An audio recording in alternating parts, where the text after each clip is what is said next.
Alrighty then. Well, it's bedtime. I think Rocky's probably in his box. I'm not sure though. Let's look and see. There he is. Yeah, he's in his box.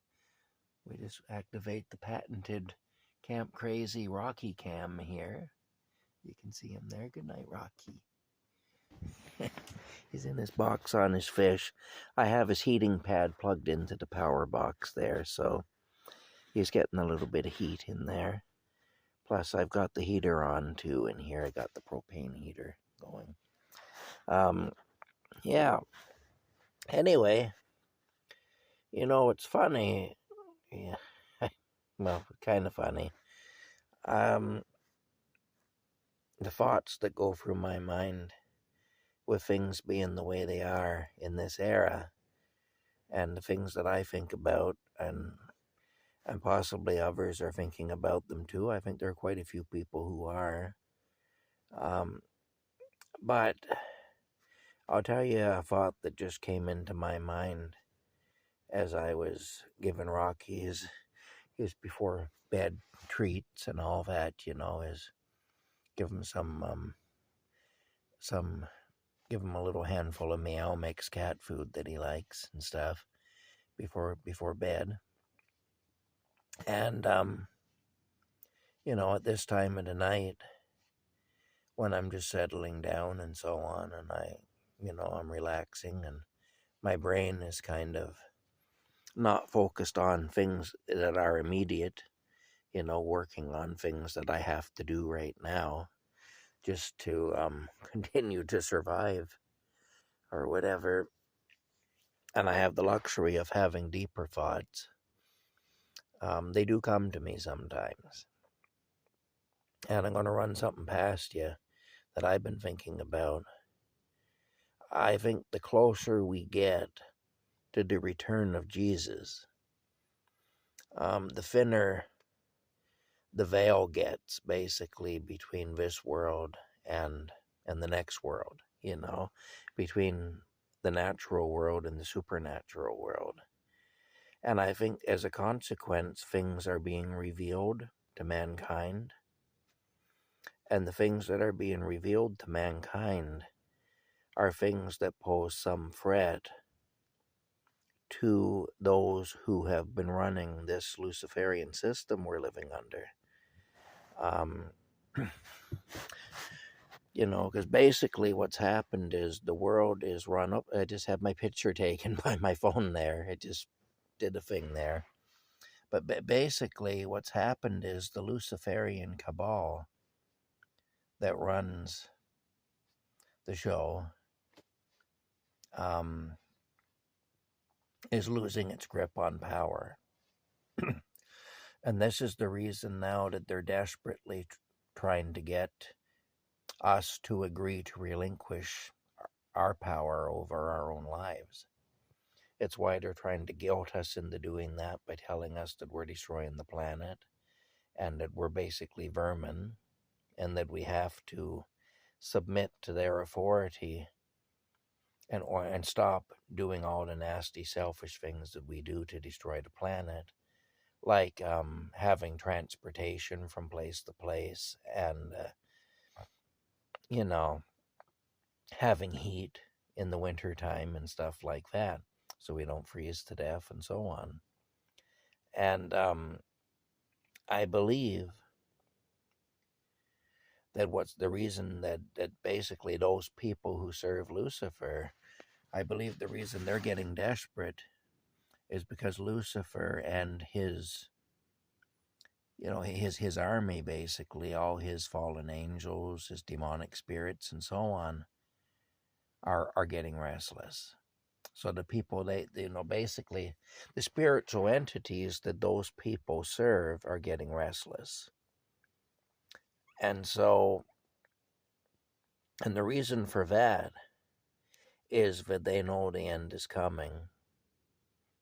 And it scares them. Because when the end comes, the party's over. That's the end for them. They know what their fate is already. See, for those of us who are still alive, it's up in the air. because it just depends if we choose this or that, who and what we ally ourselves with. And, do we accept the sacrifice of Jesus Christ, or do we not accept it? Do we reject it? See, when Jesus was dying on the cross, he was crucified between two thieves. And one of the thieves mocked and ridiculed him and said things like, "Oh yeah, well, if you're so great, get yourself down off there. Well, get us all down off here, if you're so great," and on like that. Anyway, the other one rebuked him and said, "We've done things to put ourselves in this situation. We're guilty, but that man is innocent. He doesn't deserve what's happening to him. But we put ourselves in a position where it could happen to us. So, it's our own fault that we're in this situation." And then he asked Jesus, he said, "Remember me when you come into your kingdom." Well, Jesus didn't even respond to the one who was mocking and ridiculing him. He didn't rebuke him, nor did he bless him. But to the one who defended Jesus and then asked to be remembered, Jesus said, basically, "You'll be with me in paradise today." He didn't make that promise to the one who rejected him. You see, everything they talk about in the Bible, there's a reason. There's a reason that's mentioned. Stuff isn't just mentioned for no reason. That story was told because it has some value to it, and because it shows us the mind of God, and it shows us the mind of his son, Jesus, or Yeshua. I believe Yeshua is the proper name, really. Jesus is the anglicized version, what we tend to call him, but I believe Yeshua is actually his proper name. But anyway, I try to call him Yeshua because I think, as a sign of respect, because I think that he should be called by his proper name and not some modern variation. But I may be in error. Possibly his real name isn't Yeshua, but some other thing that I don't know about. But I believe it's Yeshua. Anyway, Yeshua, or Jesus, I believe he's coming back soon. And the thing is, the devil and his army, or his demons and so on, his fellow fallen angels and his demons and so on, they're nervous. And that's why now we have those who serve the devil running around like chickens with their heads cut off, trying to censor us, trying to oppress us, and so on, and trying to reduce our numbers because they're scared. See, in some respects, they actually have the same goal as God, as Yahweh in heaven, in the sense that they want the system to go on for as long as possible. Now, they want it to go on for as long as possible because they're afraid of what's going to happen to them when it no longer goes on. You see, but Yahweh, he wants it to go on for as long as possible because he desires that no one be lost, but that everyone come to repentance and come to know him through his son, Jesus, Yeshua. And see, the thing is, so he's enabling it to go on as much as it's wicked and all the rest of it, because there's still a few of us out there who are stragglers. And he's after the stragglers, basically. That's what it is. There are those among the humans who are stragglers. And so, he doesn't want anyone to be lost. So as long as there's even one individual who where there's some hope for that person, he's going to allow this wicked system to continue. So see, The devil and his army, they're doing their best to degrade and debauch as many of us as they can. And, and this is to stave off the end because they know what it means. And they're also doing their best to keep us from fully attaining the knowledge that is now coming our way because of the thinning of the veil between this world and the next. And so, he wants us to remain frightened and ignorant. He wants us to remain fighting with each other and distracted and all the rest of it. And if you look at it, the entire earthly system is all about keeping the masses in a state where they're just busy trying not to die. So where survival occupies practically all of our time, practically all of our thoughts, and at the end of it, we're exhausted. And so we just don't really think about deep things, and that's how the devil likes it. Don't think about anything of substance. Don't do that. Just drink your beer and watch your football, and whatever like that. But don't, look forward to the weekend where you can lay around the house and not do anything for a couple of days. And don't think about anything beyond, what's on the television or whatever, And this is what they want, because then that means that there's still those around who there's hope for them to be saved. And that means, but they're not saved. And that means that the devil has more time. And that's what he's doing. He's buying time. And so right now they're ramping up all the stuff, all the tricks that they play to keep us distracted. They're playing those tricks in a really intense way at this point. And that's why we keep getting hit with everything. One disaster to another disaster, and then there's all the other kinds of weird stuff with drones and UFOs and, weird diseases in the air, and now we got to kill all the chickens, and it just goes on like that because of some disease in the air and all the rest of it. And you got to wear a mask and stay 6 feet apart, and you got to take this shot, and then the shot turns out to be poison, and it just goes on like that. And it's all to keep us focused on stupid stuff, and to keep us worried and preoccupied and frightened, and in turn to make us easier to manage, So anyway, I do believe that everything that's happening right now is happening for some good reasons. And I do believe that I may have kind of cracked the code on certain things, at least, that I may have developed some understanding of certain things.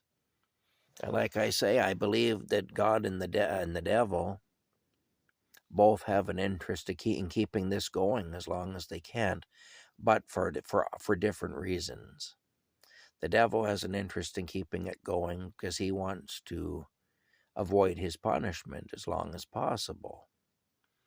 God has an interest in keeping it going because if there's even one soul out there that can still be saved, he wants that person to have every opportunity, So he wants them to live out their natural life and to have every opportunity to turn to him.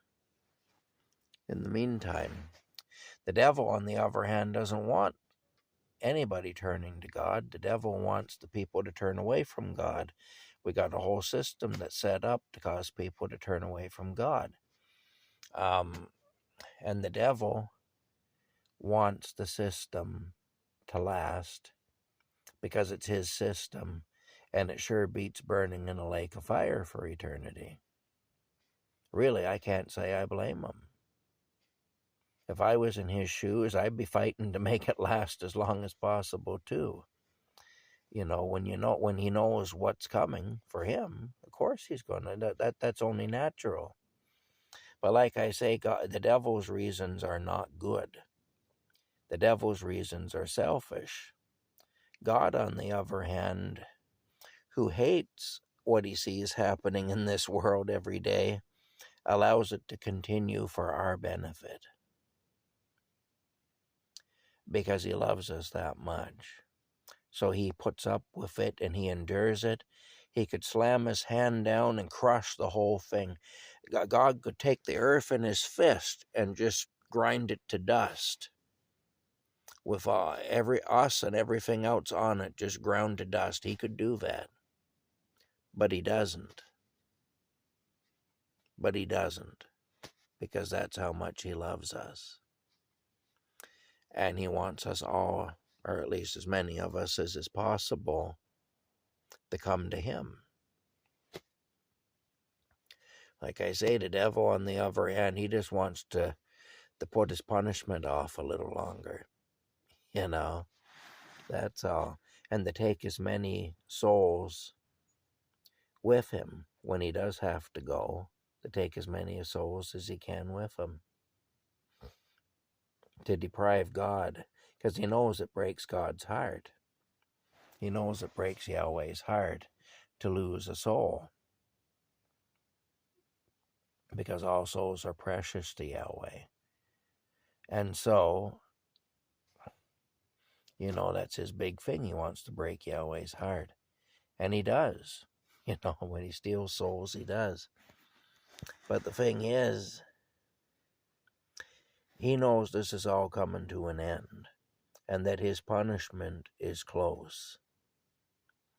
And I think that that's the reason why everything is being ramped up right now, and why the abuse that we suffer is greater now than it was before.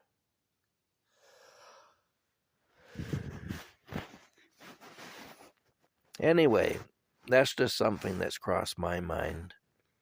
The more I think about it, the more the things that are happening in this era are making sense to me. And,